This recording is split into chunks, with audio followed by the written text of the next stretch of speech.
2022 खत्म हो रहा है और सिर्फ 45 दिन के बाद ही नया साल शुरू हो जाएगा। साल के साथ ही लोग कई सारे नए प्लान्स भी बनाते हैं, लेकिन क्या केवल प्लान बना लेने से आपका साल वर्ती हो जाता है या फिर आपके प्लान्स एग्जीक्यूट हो जाते हैं? क्या आपने 2022 के लिए भी प्लान्स नहीं बनाए थे?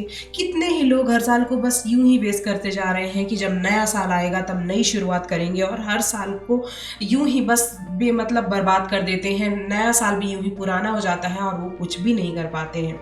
आखिर क्यों वो जोश पूरे साल बरकरार नहीं रहता है जो साल के स्टार्टिंग के कुछ दिनों में रहता है, उसको पूरे साल हम क्यों नहीं मेंटेन कर पाते हैं?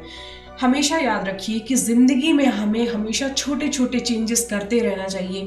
ये बहुत ज़रूरी है। हमारे सबके अंदर कुछ ऐसी छोटी छोटी आदतें होती हैं, कहूँ कमियाँ होती हैं, ख़राब आदतें होती हैं, जिन्हें हमें वक्त के साथ बदलना चाहिए, जिससे हमारी पूरी ज़िंदगी बदल जाती है, हमारी सोच बदल जाती है। लेकिन बहुत कम ही लोग होते हैं जो वक्त रहते ये समझ पाते हैं कि उनमें कुछ कमियाँ हैं, ड्रॉबैक्स हैं, जो कि उन्हें आगे नहीं बढ़ने दे रहे हैं। उनके लिए तो जो जैसा चल रहा है, उन्हें कोई फ़र्क नहीं पड़ता। वो अपने अंदर कभी कोई कमी खोज ही नहीं पाते हैं, क्योंकि उन्हें लगता है कि वो तो परफेक्ट है, उनके अंदर कभी कोई कमी हो ही नहीं सकती। याद रखिए, जो खुद को सुधारने के लिए प्रयास नहीं करता है, जो खुद को कभी कटघरे में खड़ा नहीं करता है, जो कभी खुद को एनालाइज नहीं करता ना, वो कभी भी आगे नहीं बढ़ सकता है। यही फैक्ट है। अगर आप सोसाइटी में अपनी एक अलग पहचान बनाना चाहते हैं, अगर आप चाहते हैं कि लोग आपकी रिस्पेक्ट करें, तो अपने अंदर कुछ ऐसी छोटी छोटी कमियां, छोटी छोटी गलतियां आप करते हैं, छोटी छोटी ऐसी बुरी आदतें होती हैं जिन्हें आपको सुधारने की ज़रूरत है। ऐसा मैंने रियलाइज़ किया है, इसलिए मैंने आज का ये वीडियो बनाया है। मुझे ऐसा लगता है कि आपको उन छोटी छोटी आदतों को इस बीतते हुए साल के साथ ही छोड़कर नए साल में एंट्री करना चाहिए, ताकि आप एक बेहतर व्यक्तित्व, बेहतर पर्सनालिटी, एक नई ऊर्जा के साथ अपने नए साल की शुरुआत करें और आप वो चीज़ कर पाएं जो आप नए साल में करना चाहते हैं एक्चुअली। तो जो सबसे पहली आदत होती है ज़्यादा बोलने की। बहुत सारे लोग ना बेमतलब में बहुत ज़्यादा बात करते हैं, बेमतलब की बकवास करते रहते हैं। एक बात याद रखिए, जब आप हद से ज़्यादा बोलते हैं ना, तो आपकी बातों का, आपके शब्दों का महत्व कम हो जाता है। इसलिए हमेशा याद रखिए, जब भी बात करें ना, तो सामने वाले की आंखों में देखकर बात करें कि वो आपकी बातों में इंटरेस्ट ले भी रहा है या नहीं, वो आपकी बात सुन भी रहा है या नहीं। आपने अक्सर देखा होगा कि आप बात कर रहे होते हैं, लोग उतना ध्यान नहीं दे रहे होते हैं, वहीं पर दूसरा कोई बात कर रहा होता है, आपका दोस्त या कलीग, लोग उसको बड़े ही फोकस के साथ सुनते हैं। ऐसा इसलिए होता है कि जब आप बहुत ज़्यादा बात करते हैं ना, तो आपकी बात एक वक्त के बाद लोगों को बकवास लगने लगती है। सुनने में ये फैक्ट थोड़ा सा कड़वा है, लेकिन सच्चाई यही है। इसलिए जब भी बोलिए तो सोच समझ कर, तोल मोल कर बोलिए। लोग हमेशा उनको ही सुनना चाहते हैं जो कि अक्सर चुप रहते हैं, लेकिन जब बोलते हैं तो दमदार बोलते हैं और ऐसा बोलते हैं जो उनके लिए उनके लिए एक यूटिलाइजेशन की चीज़ होती है, उनके लिए एक जानकारी होती है, इंफॉर्मेशन होती है। तो ऐसे लोगों को लोग सुनना पसंद करते हैं। जब आप चुप रहते हैं ना, जब आप खामोश रहते हैं, तो चुप रहने का सबसे बड़ा फायदा ये होता है कि आप गंभीर बनते हैं, आप सीरियस होते हैं, लोग आपके बारे में जानना चाहते हैं, लोग आपको महत्व देते हैं, आपकी रिस्पेक्ट करते हैं। लेकिन बेमतलब में अनर्गल प्रलाप करने वाले लोगों से लोग दूर रहना ही पसंद करते हैं। इसलिए चुप रहिए। जब आप चुप रहते हैं तो आप अपने अंदर बहुत सारे थॉट्स को परखते हैं। जब आप चुप रहते हैं तब आप चीज़ों को ऑब्जर्व करते हैं, आप गंभीर बनते हैं, आपका नज़रिया धीरे धीरे लोगों के प्रति बदलता है। इसलिए अगर आपके अंदर बहुत ज़्यादा बात करने की आदत है, अगर आप कम बात करते हैं तब तो बेहतर है, लेकिन कभी कभी हम अब खुद को एनालाइज नहीं कर पाते हैं, पता ही नहीं चलता कि हम बहुत ज़्यादा बात कर रहे हैं। अगर आपके अंदर ये बुरी आदत है, तो मैं आपसे बस यही कहूँगी कि बीतते हुए साल के साथ प्लीज़ इस आदत को छोड़कर नए साल में एंट्री कीजिए, ताकि आपका जो आने वाला साल हो वो बेहतर हो, लोग आपकी रिस्पेक्ट करें और आप एक नया मुकाम हासिल करें।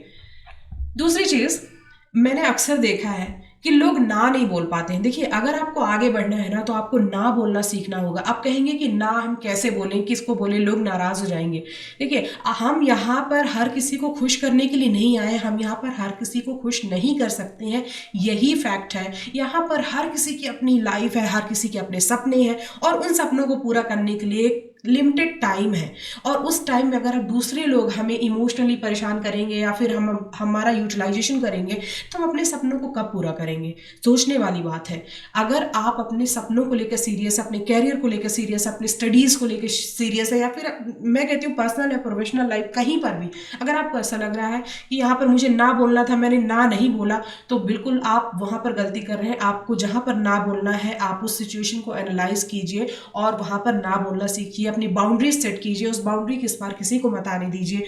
और जब लोग आपकी ना का मतलब हाँ निकालने लगे, हाँ हाँ हाँ तुम तो कर दोगे, तो वहाँ पर उन्हें बताएं कि मेरी ना का मतलब केवल और केवल ना ही है और कुछ भी नहीं। इसलिए ना बोलना भी बहुत ज़रूरी है। कभी कभी क्या होता है कि जब लोग आप केवल और केवल हाँ बोलते हैं ना, तो आप वहाँ पर महान नहीं बनते हैं, आप वहाँ पर ग्रेट नहीं बनते, बल्कि लोगों के लिए आप इजी टारगेट बन जाते हैं। लोग ये सोचते हैं कि भाई ये तो कभी मुझे ना करेगा ही नहीं। अगर लोगों के अंदर ऐसी ऐसी धारणा आपके प्रति बन जाती है तो लोग हमेशा आपका इस्तेमाल करते रहेंगे। इसलिए स्ट्रिक्ट बनिए, अपने लाइफ पर फोकस कीजिए और ना बोलना ज़रूर सीखिए। हमेशा हाँ बोलने की आदत कहीं ना कहीं आपको पीछे घसीटती रहेगी। चलिए बात करते हैं कि पॉइंट नंबर 3 पर, कि अपने काम पर फोकस करो। बहुत सारे लोग होते हैं ना, दुनिया में क्या चल रहा है, पड़ोस में क्या चल रहा है, इस पर ज़्यादा ध्यान देते हैं। सीधी सी बात है, अगर आप स्टूडेंट हैं, वर्किंग है, अपने आप पर फोकस कीजिए, सीधा फंडा है। अगर आप स्ट्रगल कर रहे हैं तो भी अपने आप पर फोकस कीजिए। दुनिया में क्या चल रहा है उससे आपको कोई लेना देना तब तक नहीं होना चाहिए जब तक कि आप उस लक्ष्य को हासिल न कर लें जिसके लिए आप इतना प्रयास कर रहे हैं, आप इतनी मेहनत कर रहे हैं। इसलिए आप हमेशा याद रखिए कि अर्जुन के जो चारों भाई थे, उन्हें चिड़िया दिख रही थी, पेड़ दिख रहा था, सब कुछ दिख रहा था, लेकिन अर्जुन को केवल चिड़िया की आंख इसलिए दिख रही थी क्योंकि उसका लक्ष्य तय था। उसे पता था कि आखिर उसका लक्ष्य है क्या। इसलिए अर्जुन को जैसे चिड़िया की आंख दिख रही थी, उसी तरह आपको भी केवल और केवल अपने लक्ष्य के सिवा और कुछ नहीं दिखना चाहिए। मेरे दोस्त पार्टी कर रहे हैं, मैं यहाँ मेहनत कर रहा हूँ, पढ़ाई कर रहा हूँ, मेरी लाइफ कितनी बोरिंग है, ऐसी सोच को ना आज ही अपने दिमाग से निकाल फेंकिए। क्योंकि जो आज मेहनत करेगा वही कल अपने लाइफ को सुकून से एंजॉय कर पाएगा, सेटिस्फाइड रहेगा, वो एक नया मुकाम हासिल करेगा। इसलिए हमेशा याद रखिए कि जब भी आपके मन में ये भटकाव आए, आपको लगे कि भाई मैं अपने लक्ष्य से भटक रहा हूँ, तो याद कीजिए वो पल कि अब मैंने क्यों ये लक्ष्य चुना था, आखिर मुझे क्या करना था, मैं क्या कर रहा हूँ। अपने लक्ष्य को बार बार नोट पर लिखिए, अपने आंखों के सामने उसे किसी स्टिकर पर चिपका कर रखिए कि मुझे क्या हासिल करना है, मुझे क्यों हासिल करना है, आखिर मेरा मेन फोकस क्या है, और अपने लक्ष्य को ही मेन फोकस बनाइए, उस पर ही ध्यान दीजिए। अगर आपके अंदर भटकाव की आदत है तो इस आदत को भी हो सके तो इस पुराने साल को में छोड़कर ही नए साल में प्रवेश कीजिए, ताकि आपका आने वाला साल सक्सेस और एनर्जी, ऊर्जा से भरा हुआ हो। पॉइंट नंबर 4, बहुत सारे लोगों की आदत होती है बिन मांगे सलाह देने की। मैं तो यही कहूंगी कि जब तक आपसे कोई सलाह ना मांगे, जब तक आपसे कोई ज्ञान ना मांगे, बढ़ चढ़कर आगे आकर कभी भी किसी को ज्ञान या सलाह ना दें। बिना मांगे दी गई सलाह हमेशा बेकार जाती है, उससे आपको इंसल्टिंग भी फील होता है, आपका कॉन्फिडेंस लेवल गिर जाता है। इसलिए जब तक लोग आपसे सलाह ना मांगे उन्हें सलाह ना दें। यहाँ पर हर कोई अपने आप को दूसरों से बेहतर समझता है, दूसरों से ज्ञानी समझता है। वो आपसे सजेशन या सलाह तब तक नहीं लेता, या तो वो आपको महान नहीं समझता, या फिर जब तक वो किसी बड़ी मुसीबत में नहीं फंसता तब तक वो आपसे सलाह नहीं लेगा। इसलिए लोगों को सलाह तब तक ना दें जब तक आपसे सलाह मांगी ना गई हो, आपसे बोलने को ना कहा गया हो। इसलिए जहाँ पर 4 लोग बात कर रहे हों, आपको ऐसा लग रहा हो कि भाई मैं पीछे हट रहा हूँ, मैं बोल नहीं पा रहा हूँ, तो इस फीलिंग को अपने अंदर ही दबाइए, वहाँ पर अपना ज्ञान मत बघारिए, क्योंकि वहाँ पर आप हंसी के पात्र भी बन सकते हैं। लोग पीठ पीछे आप पर हंस भी सकते हैं और आप वहाँ पर ओवर कॉन्फिडेंस को भी दिखा रहे हैं। इसलिए बिन मांगे कभी भी किसी को कोई सजेशन मत दीजिए, कोई सलाह मत दीजिए, कोई भी ज्ञान मत दीजिए। पॉइंट नंबर 5, सुनना सीखिए। बहुत सारे लोगों की क्या आदत होती है कि वो अपनी बात तो कहना चाहते हैं पर दूसरों की बातों को सुनना नहीं चाहते। देखिए, सुनना भी उतना ही ज़रूरी है जितना कि अपनी बात कहना। अगर आपसे कोई बात कर रहा है तो उससे आई कांटेक्ट बनाकर रखिए, उसकी बातों को सुनिए। जब आप किसी की बातों को सुनते हैं ना, तो आप बहुत सारी चीज़ों को सीखते हैं, आपके अंदर एक लर्निंग प्रोसेस शुरू होती है, आपका कॉन्फिडेंस लेवल बढ़ता है, और साथ ही साथ जो आपसे कुछ कह रहा है ना, वो भी आप पर ट्रस्ट करके अपनी बात को अच्छी तरीके से आपसे कह सकता है। इसलिए सुनने की आदत डालिए। जो जिसके पास सुनने की आदत है ना, वो उसको सक्सेसफुल होने से कोई नहीं रोक सकता है। इसलिए सुनने की आदत भी डालना बहुत ज़रूरी है। अगर आप डिस्ट्रैक्टिंग रहते हैं, जब भी कोई बात कर रहा होता है उसे आप इंटरप्ट करते हैं बीच बीच में, ये आदत बहुत बुरी कहलाती है। किसी को बात करते वक्त बीच में इंटरप्ट कभी मत कीजिए, उसकी बात खत्म होने दीजिए, तब तक चुप रहिए। जब अपनी बात कह ले तब आप अपनी बात रखिए, और तब आप अपनी बातों को उसके सामने एक्सप्लेन कीजिए, और तब तक जब तक उसकी बात खत्म नहीं होती तब तक उसकी बात को ध्यान से सुनिए। पॉइंट नंबर 6, सोच समझ कर फैसला लीजिए। बहुत सारे लोगों की आदत होती है ना कि वो बहुत ज़्यादा इमोशनल या फिर बहुत ज़्यादा सैड होकर कोई भी फैसला ले लेते हैं, और बाद में उस बात पर वो पछताते रहते हैं।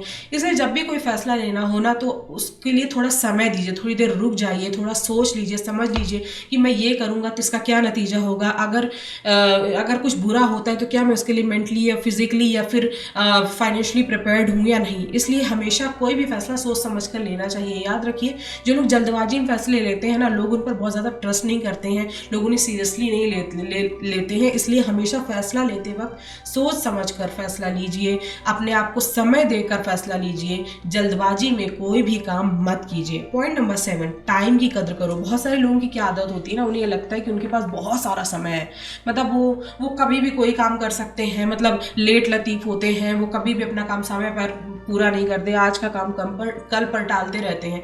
देखिए, ये आदत ना बहुत ज़्यादा बुरी है। अपने आप को, अगर आप ये सोचते हैं कि मैं ये काम कल कर लूँगा, मेरे पास तो बहुत समय है, तो याद रखिए समय का कोई ठिकाना नहीं है, इस जीवन का कोई ठिकाना नहीं है।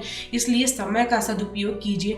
जिसने समय का सदुपयोग किया, समय को महत्व दिया, समय ने उसे सब कुछ दिया, मान सम्मान ऐश्वर्य सब कुछ, लेकिन जिसने समय की कदर नहीं की, समय उससे रौंद कर आगे बढ़ गया और बीता हुआ समय, याद रखिए, कभी भी लौट कर वापस नहीं आता। इसलिए कभी भी समय को बर्बाद मत कीजिए। आप जिस भी फील्ड में काम कर रहे हो, आप वर्किंग हो, स्टूडेंट हो, अपने समय का भरपूर प्रयोग कीजिए। हर एक पल को, हर एक सेकंड को अच्छी तरह से यूटिलाइज करना आपकी जिम्मेदारी होती है। पॉइंट नंबर 8, ज़्यादा मत सोचो। बहुत सारे लोगों की क्या आदत होती है ना, वो इतना ज़्यादा ओवर थिंक करते हैं, जो चीज़ हुई भी नहीं है उसके बारे में भी सोचते हैं, कोई चीज़ करने के पहले बहुत ज़्यादा सोचने लगते हैं, कोई चीज़ हुई नहीं है उसके बारे में उन्होंने पहले से बहुत सारे अजम्पशन कर रखे होते हैं, लोगों के बारे में अजम्पशन कर रखे होते हैं कि भाई वो बंदा मेरे बारे में ये सोचेगा तो ये होगा तो वो होगा। देखिए, मैं आपको एक बात साफ साफ बता देती हूँ कि अगर जो होना है ना वो होकर रहेगा। आपके हाथ में क्या है?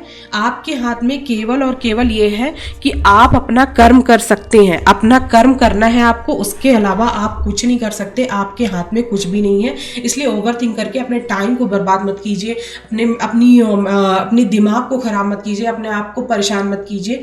जो कुछ भी होना है ना वो तो होकर रहेगा, आपके हाथ में जो है कर्म करना, तो कर्म कीजिए। अब आगे बढ़ते पॉइंट नंबर 9 क्या है? किताबें पढ़ना सीखिए। बहुत सारे लोगों की क्या हैबिट होती है ना कि उनको ये लगता है कि किताबें पढ़ना मतलब एक टाइम बर्बादी होता है, इससे अच्छा तो मैं मोबाइल चला लूँ, उसमें रील्स देख लूँ या फिर वीडियोस देख लूँ। देखिए, अगर आप किताब नहीं पढ़ते हैं ना तो आप बहुत सारी चीज़ें सीखने से वंचित रह जाते हैं। जितने भी बड़े बड़े लोग हैं ना वो किताब ज़रूर पढ़ते हैं। अगर आपको सक्सेसफुल होना है, सीधा फंडा है, बड़े बड़े लोगों की, जो सक्सेसफुल लोग हैं उनकी आप जीवनी पढ़िए, उनके स्ट्रगल्स को पढ़िए, तब आप जान पाएंगे कि आखिर सक्सेस पाने के लिए उन्होंने अपने जीवन में क्या क्या किया है। इसलिए किताबें पढ़ना बहुत ही ज़्यादा ज़रूरी है। Point number 10, last but not the least, बहुत सारे लोगों की क्या आदत होती है? बहस करने की। इसलिए कभी भी ना बहुत ज़्यादा जब आप गुस्सा हो तो किसी से भी बहस मत कीजिए, गुस्सा नहीं भी हो तो भी बहस मत कीजिए। क्या है, लोगों की हैबिट होती है कि अपने आप को सही सिद्ध करने के लिए ना वो बहस करते हैं, अपनी वॉइस को रेज करते हैं, तेज तेज आवाज में लोगों से बात करते हैं। उस स्थिति में क्या होता है ना, भले आप उस बहस में जीत जाते हैं लेकिन लोगों की नज़र में आप गिर जाते हैं, लोग आपसे दूरी बनाने लगते हैं, लोग ये सोचते हैं कि भाई ये आदमी तो कलहकारी है, इससे दूर रहो। इसलिए बहस करने से हमेशा बचना चाहिए, अपनी वॉइस रेज करने से बचना चाहिए, एक नॉर्मल इंसान की तरह बिहेव करो। जब ऐसी सिचुएशन आए तो उस जगह से दूर हट जाओ या फिर अपने आप को काम रखने की कोशिश आपको करना चाहिए। आशा करती हूँ कि आज की इस वीडियो से आपने बहुत कुछ सीखा होगा। अगर सीखा है तो मुझे कमेंट करके ज़रूर बताइएगा और मैं आशा करती हूँ कि इन नए जो 10 पॉइंट हैं इनको आप अपने जीवन में उतार कर या कुछ बुरी आदतों को छोड़कर नए साल में प्रवेश करेंगे तो आपका साल बहुत अच्छा होगा। इन्हीं सब शुभकामनाओं के साथ मैं आपके कमेंट्स को वेट करूँगी। तब तक के लिए बाय बाय।